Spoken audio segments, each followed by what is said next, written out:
Hello my dear friends and students, welcome to English max.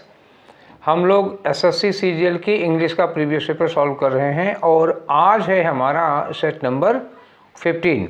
मतलब इसके पहले हम लोग 14 सेट लगा चुके हैं और इसमें चल रहा है 19 जुलाई का सेट जो 2023 में हुआ था। तो 19 जुलाई के 2 सेट हम लोग लगाए हैं। आज करने जा रहे हैं शिफ्ट 3 वाला, उसके बाद एक होगा शिफ्ट 4 का, फिर 19 के बाद 20, 21 के बाद सीधे 24 जुलाई, 24, 25, 26 और 27 का है। ठीक है, तो 29 जुलाई तक का है ये पेपर। पीडीएफ आई थिंक आप लोगों ने सॉल्व ही कर लिया होगा। चलिए देखते हैं कि आपके कितने क्वेश्चन सही हुए हैं और कितने गलत हैं। जो गलत हुए हैं वो क्यों हुए हैं, उनकी जगह पर क्या होना चाहिए था। ठीक है, तो स्टार्ट करते हैं आज का डिस्कशन। और आपका पहला क्वेश्चन आपकी स्क्रीन पर किसका है? ये इडियम है। इडियम है to go to the dogs. To go to dogs का मतलब होता है कि बर्बाद हो जाना। मतलब अगर आप कुत्ते के पास जाते हैं तो इसका मतलब आप क्या हो जाएंगे? आप बर्बाद हो जाएंगे। मतलब क्या होगा? टू बी रूइंड हो गया, ये हो गया। तो चलिए ढूंढिए इस मीनिंग का। टू विन सपोर्ट बिल्कुल नहीं होगा, टू विन अरेस ये भी नहीं होगा, टू बिकम वर्स और टू स्टैंड ऑन गार्ड ये भी नहीं होगा। तो टू बिकम वर्स, वर्स का मतलब क्या हुआ? बैड की कॉम्परेटिव डिग्री बदतर हो जाना, मतलब स्थिति और ख़राब हो जाना। तो बर्बाद होने के लिए क्या हो जाएगा? To become worse. तो ये तीसरा वाला ऑप्शन होगा। आगे आ जाओ क्वेश्चन नंबर 2 में। क्वेश्चन नंबर 2 में क्या करें कि कोई सेंटेंस है जिसको कह रहे हैं कि एक्टिव वॉइस में बनाओ। ठीक है, एक्टिव वॉइस। तो इसको देखना क्या होगा? आप देखिए यहाँ इज के साथ लिखा है कवर्ड। तो इज के साथ जब कवर्ड होता है इसका मतलब हुआ कि हमें क्या लगाना है? प्रेजेंट इंडेफिनिट का सेंटेंस लगाना है। बाय वाटर को आप पहले करोगे, वाटर और इज कवर्ड की जगह क्या होगा? क्योंकि वाटर अनकाउंटेबल नाउन है इसलिए इज कवर्ड की जगह हो जाएगा कवर्स। तो पहले आप ढूंढो कवर्स कहाँ लिखा। ये हैज कवर्ड है, नहीं होगा। इज कवरिंग नहीं होगा। ठीक है, ये है कवर्स, यही है COVERS। यहाँ हैज बीन नहीं लगाएंगे। तो water covers most of the earth surface. ठीक है, अगला क्वेश्चन आ जाओ अपना। क्वेश्चन नंबर 3 क्या है? क्वेश्चन नंबर 3 में देखो, क्वेश्चन नंबर 3 में लिखा है she rarely approached nobody to talk about the problems that she was facing. वो किसी आदमी के पास नहीं जाती थी अपनी प्रॉब्लम्स के बारे में डिस्कस करने, जिन प्रॉब्लम्स को वो फेस कर रही हो। तो रेयरली क्या है? रेयरली है निगेटिव भैया। ठीक है ना, रेयरली निगेटिव है और नोबडी क्या है? ये भी निगेटिव है। ठीक है, तो दो निगेटिव एक ही क्लॉज में नहीं यूज किए जाते हैं। रेयरली अप्रोच्ड, अब यहाँ नोबडी की जगह क्या होगा? एनीबडी होगा। सी रेयरली अप्रोच्ड एनीबडी, वो शायद ही किसी के पास जाती थी अपनी प्रॉब्लम्स को डिस्कस करने के लिए। तो rarely and nobody both being negative, the sentence is incorrect. Rarely के साथ हमें एनीबडी लगाना चाहिए या फिर रेयरली हटा दीजिए, आप सी अप्रोच्ड नोबडी कर लीजिए। ठीक है, चलिए तो आंसर कौन सा होगा जिसमें नोबडी लगा होगा? ये लिखा सी रियरली अप्रोच्ड नोबडी। तो ये चौथा वाला आंसर होगा। अब आगे आ जाओ अपने क्वेश्चन नंबर 4 में। क्वेश्चन नंबर 4 में क्या है? साइनोनिम बताना है। किसका साइनोनिम? एडमेंट का होता है। तो एडमेंट का मतलब क्या होता है? सनी देओल की एक मूवी आई थी जिद्दी, सुने हो? ये नाम सुना होगा, जिद्दी। तो यही होता है एडमेंट। मतलब क्या होता है? जिद्दी टाइप का आदमी होता है, जिद्दी या हठी टाइप का होता है। फ्लेक्सिबल क्या होगा? लचीला होगा। ये क्या हो जाएगा? उसका एंटोनियम हो जाएगा। एडाप्टेबल, ये भी एंटोनियम हो जाएगा। एडाप्टेबल का मतलब जो अनुकूलन कर लेता है। स्टबर्न का मतलब होता है, स्टबर्न की मीनिंग होती है जिद्दी। तो ये हो गया आपका साइनोनियम। सॉफ्ट क्या होता है? नरम होगा। तो ये भी एंटोनियम हो जाएगा उसका। तो एडमंट मतलब स्टबर्न। ऑब्स्टिनेट भी होता है, एक वर्ड और अगर लेना चाहो तो ले लो। ऑब्स्टिनेट मतलब भी होता है जिद्दी। ठीक है, ये भी आप नोट कर लीजिए, कहीं पर कभी काम आएगा। ऑब्स्टिनेट, एडमंड, स्टबर्न, ये सब जिद्दी हठी के लिए यूज किए जाते हैं। नेक्स्ट आ जाओ क्वेश्चन नंबर 5 अपने। तो आपका क्वेश्चन नंबर 5 है, ये रहा। क्या दिया है इन्होंने? ये जो अंडरलाइन किया हुआ है इसको इम्प्रूव करना है। इम्प्रूव करो, चलो देखें कैसे इम्प्रूव करना है। क्वेश्चन लिखा है आइदर यू एंड ही। तो आइदर यू एंड ही में जो एंड लिखा है, आइदर के साथ क्या लगाते हो? और लगाते हो ना, आइदर यू और ही। ठीक है, आइदर और यूज किया जाता है। तो ये रहा आपका आंसर, और ही। तो ये हो गया दूसरा वाला। ठीक है, अब आ जाओ क्वेश्चन नंबर 6 में। तो 6 में देखो क्या करें, कह रहे हैं इनकरेक्टली स्पेल्ड वर्ड। इसमें से कौन सा वर्ड है जिसकी स्पेलिंग गलत है? मिनिएचर, मिनिएचर की स्पेलिंग एकदम सही है तो ये आंसर नहीं हो सकता। मिस स्पेल गलत हो गया। इसमें 2 वर्ड लगे हुए हैं, एक हो गया आपका मिस और दूसरा वर्ड हो गया आपका स्पेल। स्पेल का मतलब क्या होता है? स्पेलिंग। तो जब किसी की स्पेलिंग गलत होती है तो उसको कहते हैं मिस स्पेल या गलत स्पेलिंग लगा के लिखना। जैसे ये खुद ही मिस स्पेल है, तो मिस स्पेल में MIS और SPELL दोनों को एक में जोड़ दोगे तो क्या हो जाएगा, ये MISS हो जाएगा कि नहीं हो जाएगा, मिस स्पेल ऐसे होगा। यही इसमें गड़बड़ी है। तो ये रहा आपका आंसर। और मेटामॉर्फिक की स्पेलिंग एकदम से सही है और मिस्चीवस की स्पेलिंग भी एकदम से सही है। मीनिंग जानना चाहते हो तो मैं आपको क्लियर कर दूं मीनिंग क्या होगी। मिनिएचर का मतलब क्या होता है, बहुत ही छोटा रूप किसी चीज़ का। मिनिएचर किसी का बहुत छोटा रूप होता है, मिसेस पर बता दिया। मेटामॉर्फिक का मतलब क्या होता है, कायांतरित या रूपांतरित, कन्वर्टेड या ट्रांसफॉर्म्ड चीज़। जब कोई चीज़ परिवर्तित हो जाती है तो उसको मेटामॉर्फिक कहते हैं। मिस्चीवस मतलब शैतान टाइप का होता है, कुछ बच्चे होते हैं थोड़े शैतान टाइप के। ठीक है, नेक्स्ट आ जाओ। क्वेश्चन नंबर आपका 7 है, तो 7 में क्या आएगा, ये वन वर्ड सब्स्टिट्यूशन का क्वेश्चन है। बताओ क्या है, कॉपीइंग समवन एल्स वर्क, किसी और की रचना है, किसी ने कोई पोएम लिखी है 2 लाइन की या कोई कहानी लिखी है, उसको अपने कॉपी कर ली और trying to submit as your own, और उसके बाद आप दावा कर रहे हैं कि ये मेरी खुद की रचना है। ठीक है, आजकल फेसबुक या कभी ऐसे ही हैं सब।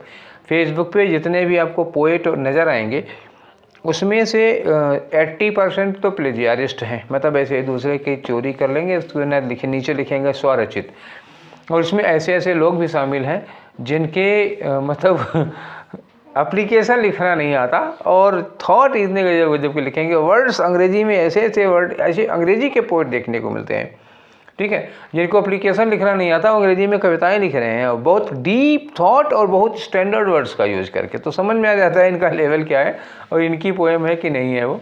खैर चलो, ऐसे लोगों को क्या कहा जाता है या इस काम को क्या कहा जाता है, इस काम को क्या कहते हैं, प्लेजियारिज्म कहते हैं। प्लेजियारिज्म का मतलब होता है दूसरे की रचना आप अपने नाम से प्रकाशित करें, रचनाओं की चोरी, प्लेजियारिज्म। और ऐसा आदमी होगा तो M की जगह T लगा दो, प्लेजियारिस्ट हो जाएगा। बाकी वर्ड देखो, साइनिसिज्म होता है, एक साइनिसिज्म, पहले ये वर्ड देख लो साइनिक क्या होता है। ठीक, साइनिक का मतलब होता है जो दूसरों में कमियां निकालता है, निंदक कह सकते हो उसको, और ये दूसरों में कमियां निकालता है, दूसरे के फटे में उंगली जाता करते हैं ये लोग। ठीक है, अल्ट्रुइज्म, अल्ट्रुइज्म का मतलब क्या होता है, परोपकारी होता है, ये दूसरे की मदद करता है। ठीक है, होलीगनिज्म, होलीगनिज्म का मतलब क्या होता है, गुंडागर्दी। क्या हो गया, होलीगन कौन होता है, इतना कह दो होलीगन, होलीगन गुंडा होता है, तो होलीगनिज्म क्या हो जाएगा, गुंडागर्दी हो जाएगी, दादागिरी कह सकते हो इसको। ठीक है, ये हो गया आंसर कौन सा, प्लेजियारिज्म हो गया। ठीक है, नेक्स्ट पे आ जाओ, क्वेश्चन नंबर 8 आपका। क्वेश्चन नंबर 8 में फिर वही इनकरेक्टली स्पेल्ड वर्ड। स्प्राउट की स्पेलिंग एकदम से ठीक है, इसमें तो कोई गलती नहीं है। तो स्प्राउट मैंने होता है जो पौधों में अंकुर आ जाता है बीजों में, उसको कहते हैं स्प्राउट। और अचीव है, अचीव की स्पेलिंग एकदम सही है, तो ये आंसर नहीं होगा। लॉयल्टी की एकदम से सही है, आंसर नहीं होगा। ट्रेजरी गलत है, ये ट्रेजरी में क्या होगा, TREASURY, ये होता है ट्रेजरी की स्पेलिंग। ठीक है ना, तो TREA होना चाहिए था, ये गलत हो गया, तो आंसर आपका चौथा वाला हो गया। ट्रेजरी का मतलब क्या होता है जानते हैं ना, ट्रेजरी का मतलब होता है खजाना। ठीक है, चलिए आगे बढ़ते हैं। क्वेश्चन नंबर 9 देखें आपका क्या है। 9 में देखो एरर का क्वेश्चन है ना, grammatical error. Pritha will been cooking, भैया विल के साथ बीन नहीं लगेगा। विल एक मॉडल वर्ब है जिसके साथ हम वर्ब की फर्स्ट फॉर्म लगाएंगे, तो विल बीन कुकिंग। ठीक, ये हो गया, गलत तो ये हो गया। ठीक, आगे लिखा है the meal of your choice, आपकी पसंद का खाना। आगे लिखा है before you reach there, before you reach there मतलब आपके पहुंचने से पहले, तो आपके पहुंचने से पहले वो खाना बना रही होगी कि बना चुकी होगी। और दूसरा रूल ये है कि जब भी आप बिफोर से 2 सेंटेंस को जोड़ते हो तो बिफोर के बाद पास्ट इंडिफिनिट लगता है, तो बिफोर के पहले क्या लगेगा, पास्ट परफेक्ट लगेगा, हैड की थर्ड फॉर्म। और अगर बिफोर के बाद प्रेजेंट इंडिफिनिट लगा होगा तो यहाँ क्या होना चाहिए, यहाँ पर होनी चाहिए फ्यूचर परफेक्ट होनी चाहिए, ये रूल है। ठीक, फ्यूचर परफेक्ट का मतलब क्या हुआ कि ये जो विल बीन कुकिंग लिखा है यहाँ क्या होना चाहिए, विल बीन कुकिंग की जगह होगा प्रिथा विल हैव कुक्ड। क्या होगा, विल हैव कुक्ड, वो तुम्हारे आने के पहले, तुम्हारे पहुंचने के पहले तुम्हारी पसंद का खाना बना चुकी होगी, ये हो जाएगा आंसर। ठीक है, आंसर गलती कहाँ है, ये प्रिथा विल बी कुकिंग, ये वाला। ठीक है, आगे आ जाओ, 10वां वाला देखो। तो 10 में देखते हैं क्या है।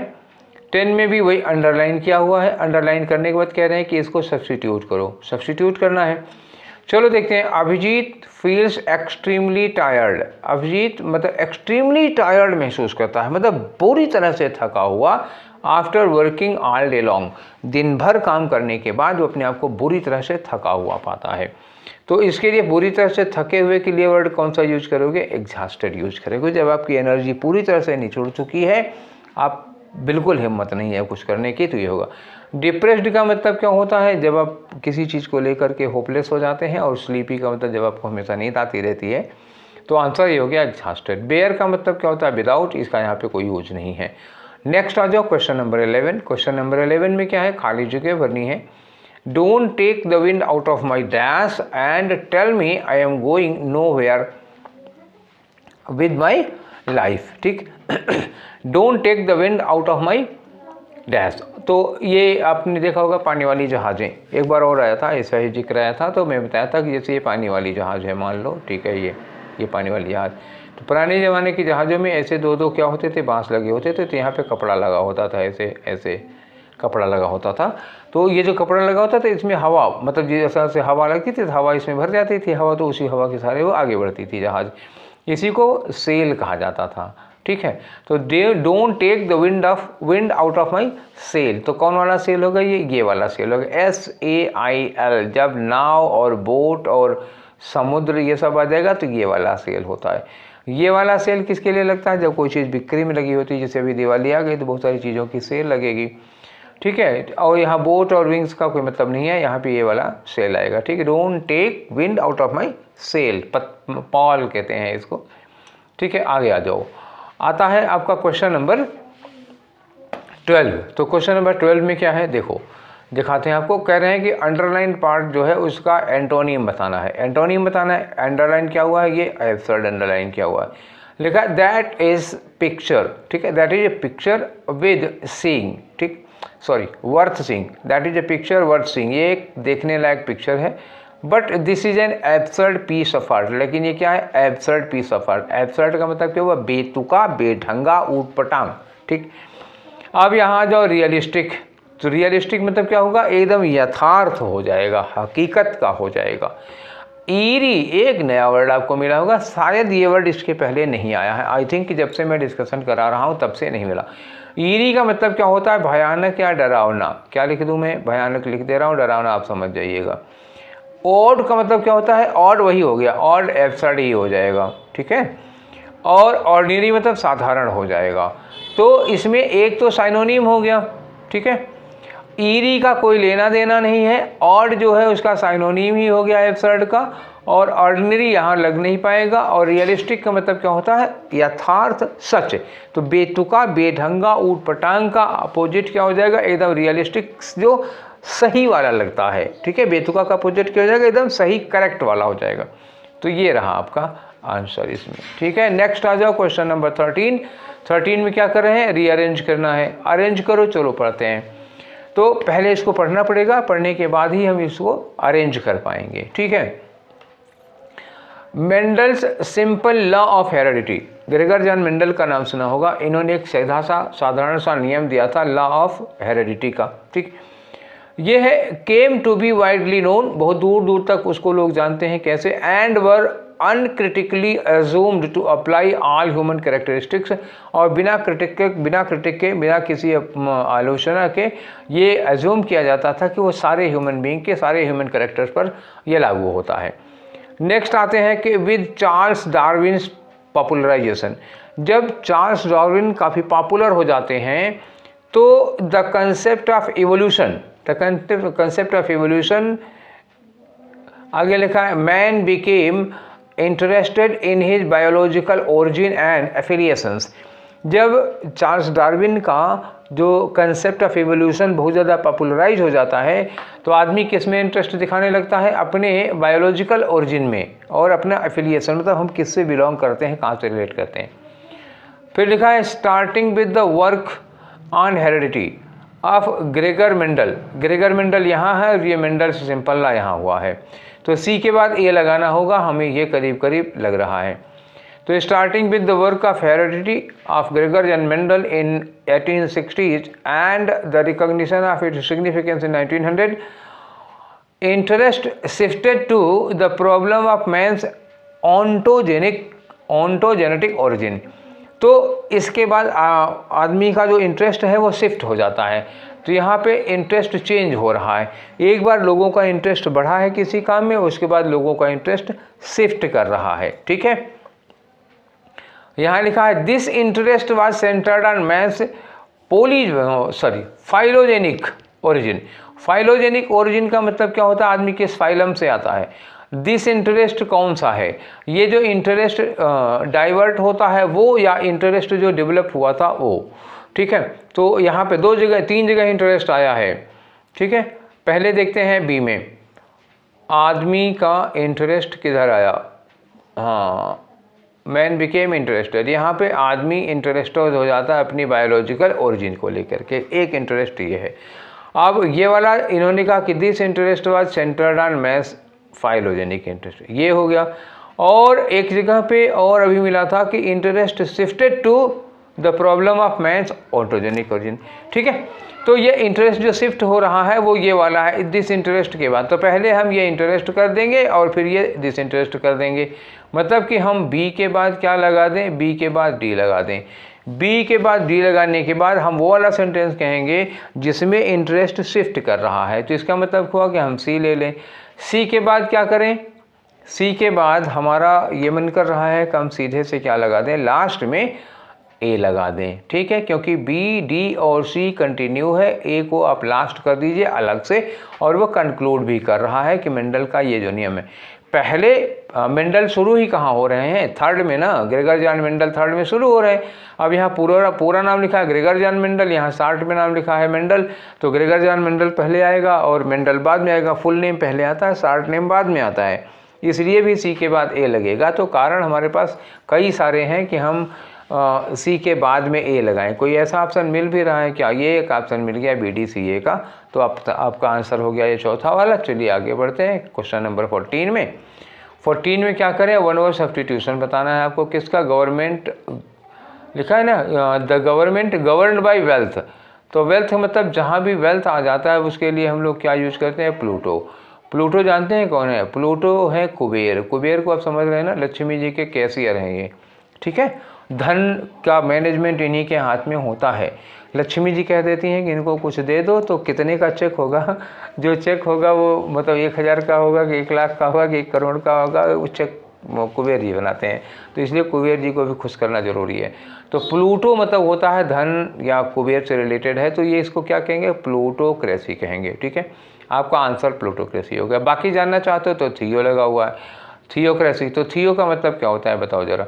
ये थियो का मतलब होता है ना धर्म। ठीक है ना, तो थियोक्रेसी क्या हो गया? धर्म का शासन होगा तब हो जाएगा। ऑटो का मतलब क्या हो गया? सेल्फ। जब तानाशाही होगी तब उसको कहते हैं ऑटोक्रेसी। डेमो का मतलब क्या होता है? डेमोस से बना। डेमोस मतलब क्या होता है? प्रजा। तो जब प्रजा का शासन होगा, प्रजातंत्र होगा, तो डेमोक्रेसी हो जाएगा। प्लूटो कुबेर को कहते हैं। तो अमीर लोगों का जब शासन होता है तो उसको कहते हैं प्लूटोक्रेसी। ठीक है, आपको चारों बता दिया। आगे आ जाइए आपके क्वेश्चन नंबर 15 में। और ये रहा आपका क्वेश्चन नंबर 15। क्वेश्चन नंबर 15 में आपको एंटोनिम बताना है। किसका? क्लैंडस्टाइन का। क्लैंडस्टाइन का मतलब क्या होता है? सीक्रेट। सीक्रेट का मतलब क्या होता है? गुप्त। ठीक है, एक और वर्ड होता है कोवर्ट, COVERT। कोवर्ट ये होता है सीक्रेट, छुपा हुआ, गुप्त होता है। ठीक है, तो इसका आपको बताना है एंटोनिम। एंटोनिम बताने का मतलब क्या हुआ कि ये खुल के आ जाएगा सबको। तो ये सीक्रेट नहीं होगा, तब क्या हो जाएगा? ये नोन होगा, सबको पता होगा। ठीक है, स्नीकी का मतलब क्या होता है? स्नीकी होता है डरपोक, कायर जिसको कहते हो आप। प्राइवेट और ये इलिसिट। इलिसिट का मतलब क्या होता है? अवैध, गैर कानूनी, इलीगल होता है। तो ठीक है, आंसर कौन सा हुआ? जो क्लैंडस्टाइन है, जो छुपा हुआ है, जो किसी को मालूम नहीं है, उसका क्या हो जाएगा? नोन हो जाएगा, जो सबको मालूम हो। ठीक है, चलिए आगे आ जाते हैं। अब क्वेश्चन नंबर 16 आपका 16 में आ गया। फिर से अरेंजमेंट का क्वेश्चन आ गया, हद होती है जी। चलो पढ़ते हैं, इनसे भी जब सबको निपटे तो इनसे भी निपटे। लिखा है सिम्टम्स लाइक, वो सिम्टम्स जिसमें क्या आता है? नर्वसनेस हो जाता है, इंक्रीज हार्ट रेट हो जाता है, फीलिंग वीक हो जाएगा, और some of the starting single signs of anxiety. तो एंजाइटी के ये कुछ सिंबल्स हैं, हार्ट बीट बढ़ जाएगी, नर्वसनेस बढ़ जाएगी और वीक फील करेंगे, कमज़ोर फील करेंगे। चलिए एंजाइटी का पहले, ये तो एंजाइटी के सिम्टम हो गए ना। इन्होंने कहा whereas anxiety attacks, whereas मतलब जबकि एंजाइटी अटैक करती है तो स्वेटिंग होगा, ट्रेम्बलिंग होगा, having of feeling of impending danger होगा, might suggest advanced anxiety level. ये सब चीज़ें एडवांस एंजाइटी लेवल की। आगे लिखा कि most people do not even realise, वो ज़्यादातर लोगों को रियलाइज़ भी नहीं होता कि दे हैव एंजाइटी या take corrective measures until it amplifies and gets out of control. मतलब जब तक कि वो एम्पलीफाई मतलब होता है बढ़ जाना, तो आउट ऑफ कंट्रोल जब तक नहीं हो जाती तब तक लोग उसके करेक्टिव मेजर लेते ही नहीं, उसके लिए कोई उपचार ही नहीं करते, कोई उपाय ही नहीं करते हैं। कुछ लोगों को महसूस ही नहीं आता तो कि उनके पास एंजाइटी नामक बीमारी है। लिखा anxiety is a sad reality of today's time. ये स्टार्ट कर रहा है, एंजाइटी आज के ज़माने की एक रियलिटी है, एक हकीकत है, और that has plagued a number of us, जिसने हम में से अधिकांश लोगों को बीमार बना रखा है in a variety of different ways, अनेक तरह से। तो स्टार्टिंग डी से होगी भाई, ठीक है। तो स्टार्टिंग डी से होगी, तो इस स्टार्टिंग के बाद आपको क्या लगाना चाहिए? जब आप स्टार्टिंग डी से कर रहे हैं तो इसके बाद आपको क्या लगाना चाहिए? तो चलिए मैच करते हैं इसको। तो एक बार फिर से मैं इसको क्लियर कर दिया। मैंने कहा था स्टार्ट तो डी से होगा, तो डी के बाद आपको क्या लगा है? डी के बाद ए लगा है, डी के बाद सी लगा है, ठीक है। तो डी के बाद ए देख लो, इन्होंने कहा पहले डी, एक बार और पढ़ लो डी को। Anxiety is a sad reality today's time, आज के समय की एक सैड रियलिटी है जिसने बहुत सारे लोगों को बहुत सारे तरीक़ों से अपने गिरफ्त में ले रखा है, बीमार बना रखा है। अब सी में है कि most people do not even realise, ज़्यादातर लोगों को तो पता भी नहीं चलता है कि उनको एंजाइटी हो गई है, ठीक है, और वो करेक्टिव मेजर्स नहीं अपनाते हैं जब तक कि स्थिति आउट ऑफ कंट्रोल नहीं हो जाती है। तो डी के बाद सी कनेक्ट लग तो रहा है। ए को देख लो, ए में लिखा है सिम्टम्स लाइक नर्वसनेस। अभी सिम्टम की बात कैसे करें?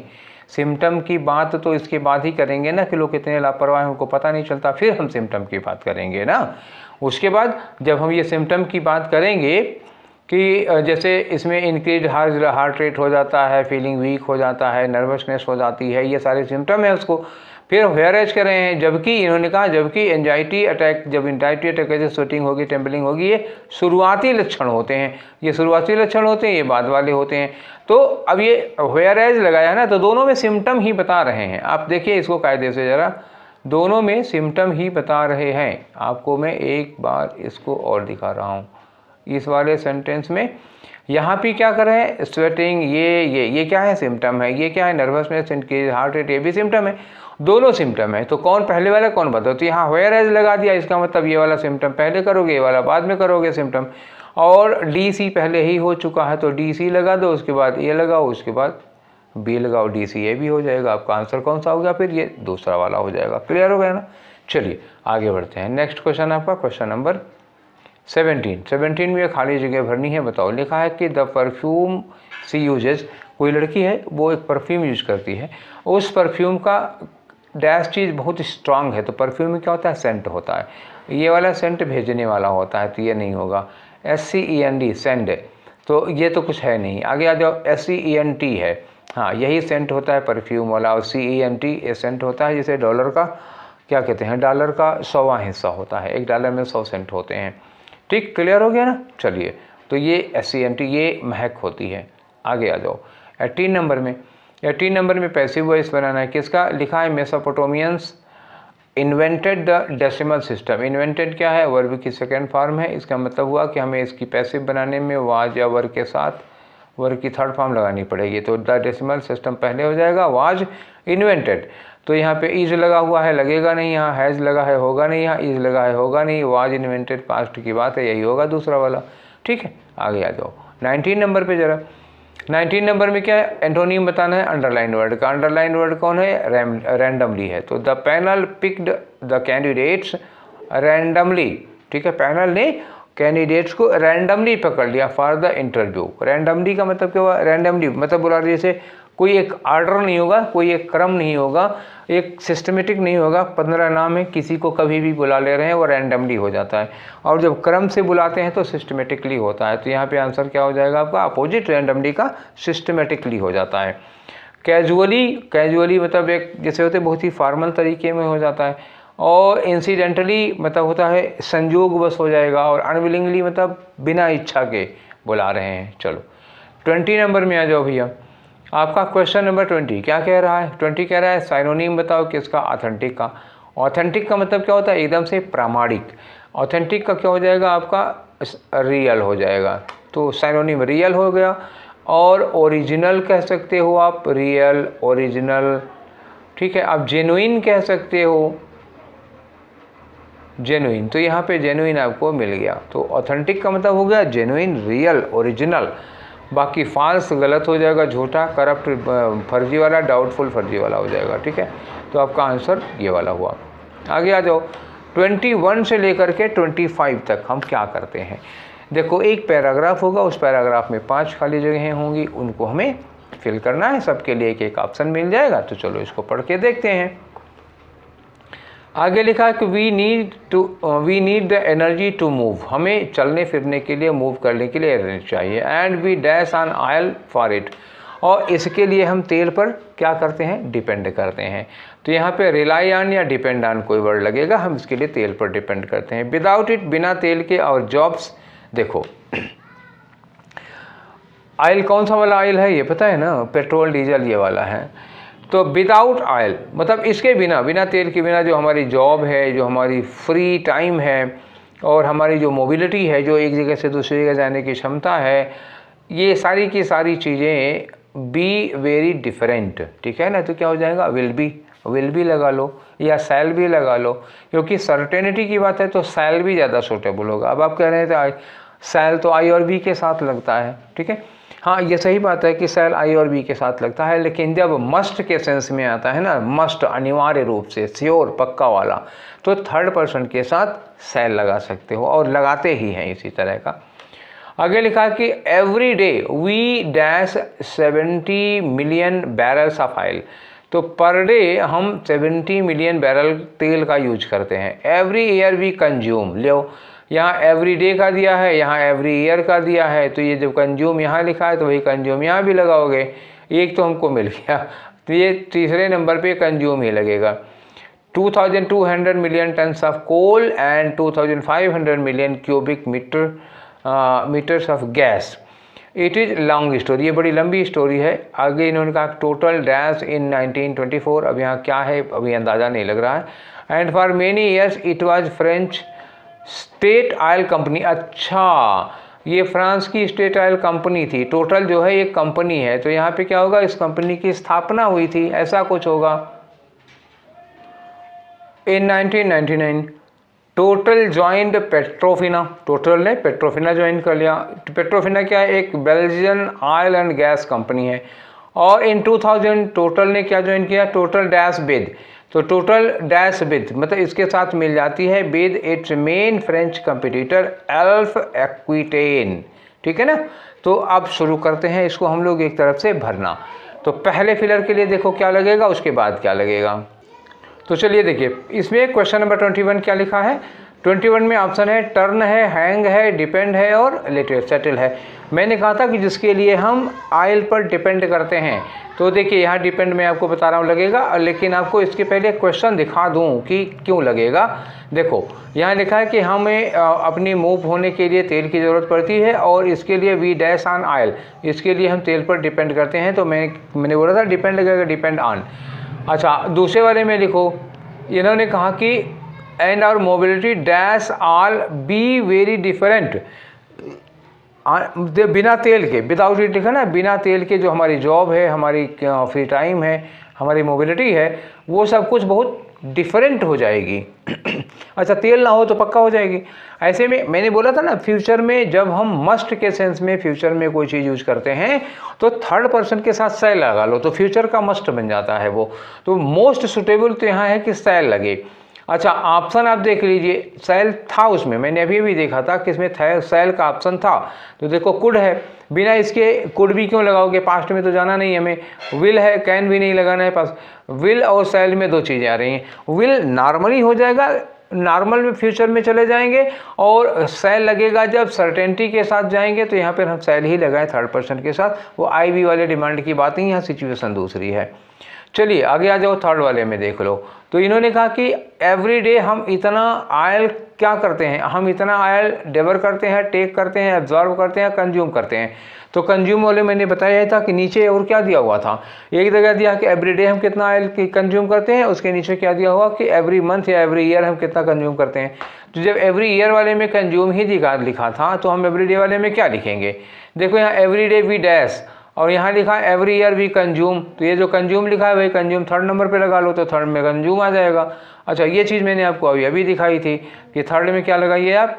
अब आप यहाँ पे, अरे थर्ड वाला हमको चाहिए, ये थर्ड वाला, तो हम कंज्यूम ही लगाएंगे, और जो ऑप्शन दिया ही है वही है, तो हमको करना क्या है। नेक्स्ट आ जाओ, ये 24 पे, यहाँ लिखा है वाज फाउंडेड, यहाँ लिखा है हैड फाउंडेड, यहाँ लिखा है वर फाउंडेड, यहाँ लिखा है फाउंडेड। तो ये कंपनी टोटल एक कंपनी थी, मैंने कहा था ना कि टोटल एक कंपनी है जिसको इस सन में फाउंड किया गया था, स्टैब्लिश किया गया। तो हम क्या कहोगे, वाज फाउंडेड ना, तो वर तो नहीं, एक कंपनी है, वर लगेगा नहीं। हैड फाउंडेड, कंपनी खुद तो लगेगी नहीं, पैसिव वाइज में होना चाहिए। और फाउंडेड कंपनी फिर एक्टिव वाइज हो जाएगी ना, ये दोनों एक्टिव वाइज हो जाएंगे, और कंपनी खुद नहीं फाउंड होती, वो उसको फाउंड किया जाता है, तो वाज फाउंडेड हो गया। मैं आपको दिखा दूँ, इसकी क्वेश्चन की एक झलक देख लीजिए। यहाँ लिखा है कि टोटल डैश फाउंडेड इन 1924, तो यहाँ क्या हो गया, वाज फाउंडेड। और ये 5वें नंबर पे है, टोटल डैश के साथ डैश हो जाता है, मतलब मेन फ्रेंच कंपटीटर अल्फा एक्विटेंट के साथ क्या हो जाती है, विद लगा है, तो मर्ज हो जाएगी, मर्ज विद। तो अब मर्ज मिल जाए या कुछ और मिल जाए, जो भी मिल जाता है वैसे लगाएंगे, मर्ज के साथ विद, ठीक है। तो यही दिखा, मर्ज विद, कंबाइन विद नहीं होगा, ज्वाइन विद नहीं होगा, इसमें क्या करना होगा, उसके साथ मर्ज हो जाती है। जब दो कंपनियां एक में मिल जाती हैं तो मर्ज करना कहते हैं ना उसको, तो मर्ज हो जाती है। तो ये आपके हो गए 25 क्वेश्चन आज के। और ये सेट कौन सा था, ये सेट नंबर था 15। इसके कितने क्वेश्चन हो गए आपके, 25 क्वेश्चन हो गए, ठीक है। गुणा करके आप निकाल लीजिएगा। तो चलिए हम ये सेशन यहीं पर वाइंड अप करते हैं। ये सेशन आप लोगों को कैसा लगा, कमेंट बॉक्स में अपनी राय ज़रूर दीजिएगा, और अपनी पढ़ाई करते रहिए, मन लगा के तैयारी करिए। फिर मिलेंगे कल वाले सेशन में। Till then take care, thank you.